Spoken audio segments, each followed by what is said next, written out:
केंद्रीय मंत्री नारायण राणे को गिरफ्तारी के कुछ घंटों के बाद महाड मजिस्ट्रेट कोर्ट से जमानत मिल गई।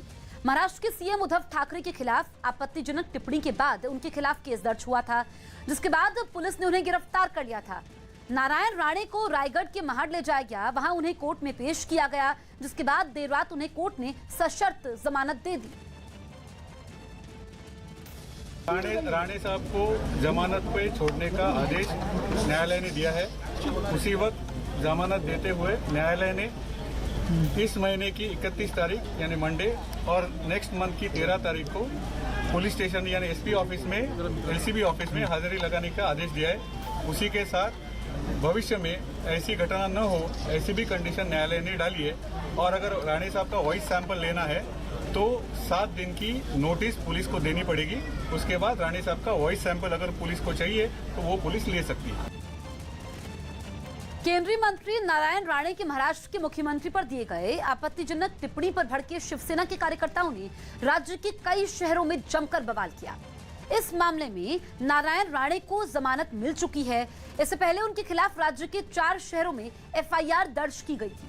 उन्होंने अपनी जन आशीर्वाद यात्रा के समय उद्धव ठाकरे पर आपत्तिजनक टिप्पणी की थी, जिसके बाद शिवसेना के कार्यकर्ताओं ने मुंबई समेत राज्य के कई जिलों में इतना बवाल किया कि पुलिस के लिए संभालना मुश्किल हो गया। मुंबई के जुहू इलाके में बने नारायण राणे के घर के सामने इकट्ठा हुए शिवसेना के लोगों को काबू करने में तो पुलिस के हाथ पांव फूल गए। नौबत आ गई कि उसे उन पर लाठीचार्ज तक करना पड़ा।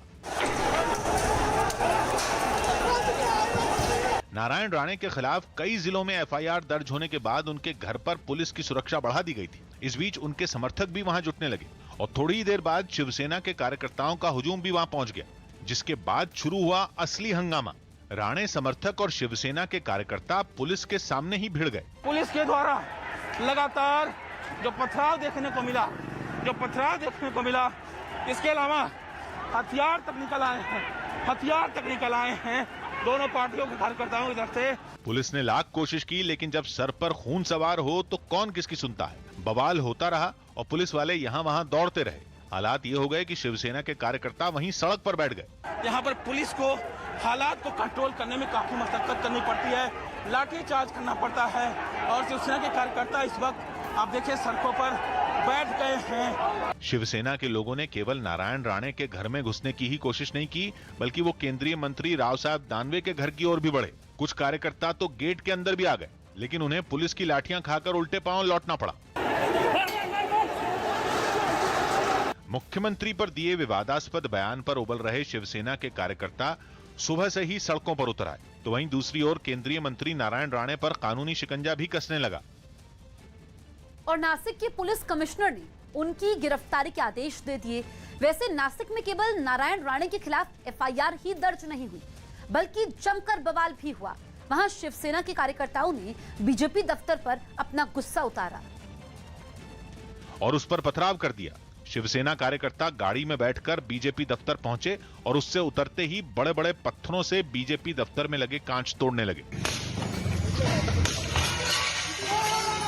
पथराव के बाद उन्होंने वहां रुककर नारे भी लगाए।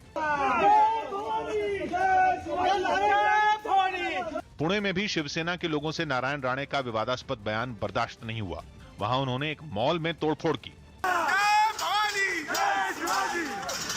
उन्होंने मॉल के गेट पर पत्थर फेंके और फिर वहां रखा सामान।